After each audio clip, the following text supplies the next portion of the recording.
On this Tech Tuesday,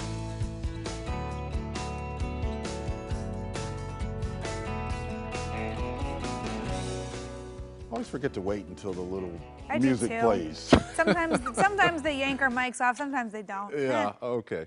Well, on this Tech Tuesday, Uber is stepping up its safety features by introducing a way for you to record what goes on inside your ride. Plus, the Matrix comes alive thanks to some cutting-edge video game graphics. So joining us this morning with a roundup of all the top tech headlines is our expert, Greg Nibbler. Hey, Greg.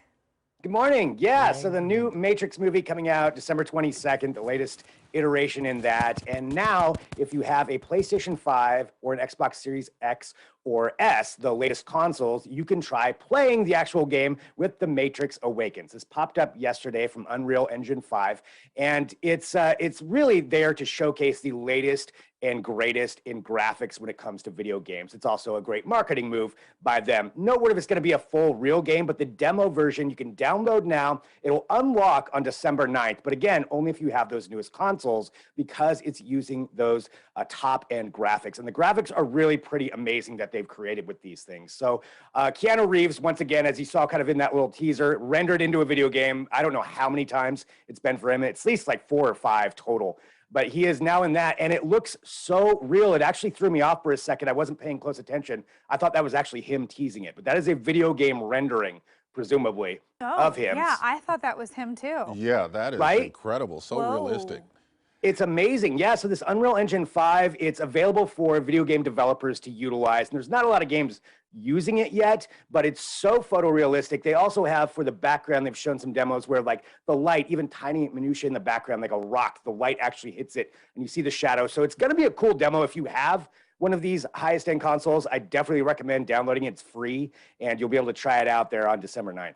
All right. Oh. Well, Greg, let's talk Uber right now. They're releasing some new safety updates, including a record audio feature. So tell us about that. Yeah, so the record audio feature is something they've been testing out in other parts of the world so far, and now they're going to test it out here in the US. So it's a couple of cities. It's not Portland to start off with, but I'm going to guess it's going to expand. So the idea is for safety purposes that the driver or the rider could record the conversation. Now, if the driver has it enabled, you'll get a notification. The rider will be aware that everything's being recorded as far as the audio, and the rider, I presumably, can do the same thing. Now, neither of them, neither driver or the rider would be able to access that audio recording. The only way it's accessible is if there was an incident or something that got forwarded to the Uber security agents, whoever that is within their company, then they would have the ability to decrypt it and listen to it in that instance. Otherwise, nobody can go back to it and listen to it again. But that's something that they're putting out. They're testing it here in the US to see how people react to it, if that's something they want. It does add another safety feature on there, and that's something they've really been pushing is adding different control features you can put in. They've got one for buckling up, so if you, a reminder is gonna be coming for Uber to buckle up, so you'll have that. That'll be happening later this year and then into next year, so everybody's accounts will be getting that, but some other kind of things out there. I think the audio one's gonna be a little bit controversial, but for some people, if it makes you feel safer, if it is safer, you know, all the better.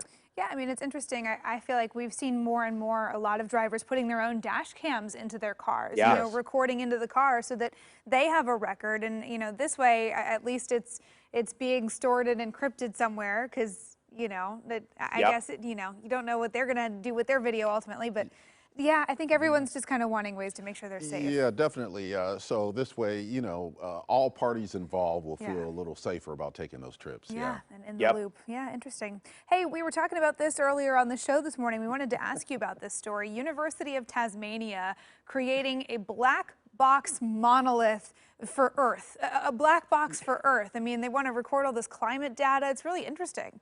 Yeah, it is, and the tech behind it is pretty interesting too. So it's, you know, as you were probably talking about, it's a giant bus-sized monolith with 3-inch steel and all these different ways to store data within there. So they're monitoring climate data from all over the world that's going to be going in there, like real-time climate data, all kinds of scientific stuff with that. But they're also monitoring news headlines, tweets, anything associated with climate change. So even people involved in that on whatever side that may be, they're going to be recorded in their comments, and those news headlines will be recorded there as well. You know, and they're saying if things don't work out well for humankind, but maybe there's a few survivors somewhere down the line, they can at least go back and check out this monolith and take a look at the data to see what what went wrong, where it all happened. And it's kind of, a lot of it's just a warning for everybody to start paying attention to it more. That's what they want people to do. But yeah, it's pretty fascinating on the tech side. Solar panels that they have there. They haven't really gone into details about how somebody way down the line would access all the data. So presumably we'll get more information about that. But that's what I really want to know more about. It's just the tech side of how they're going to make this happen. And, hopefully it's never really something that we have to use. Yeah. Right. Yeah, well, That too. they record streaming services like Netflix, Amazon. So, if there's only a few survivors left when the world ends, they'll at least have some TV to watch. They'll be able to watch. Right, yeah. all their Put a flat favorite panel in there. shows. Yeah, you need something. Yeah, definitely. It'll just say, yeah, humanity ended and everyone was just binge watching The Office. So here you go. Here's where it all went wrong. Yeah. Oh, man. All right. Thanks for joining us, Greg. Always some good stories. We'll see you again next week. Sounds great. All right. Thanks, Greg. And for more tech news on the latest gadgets, video games, and more, be sure to follow Greg on Twitter. He's at Greg Nibbler.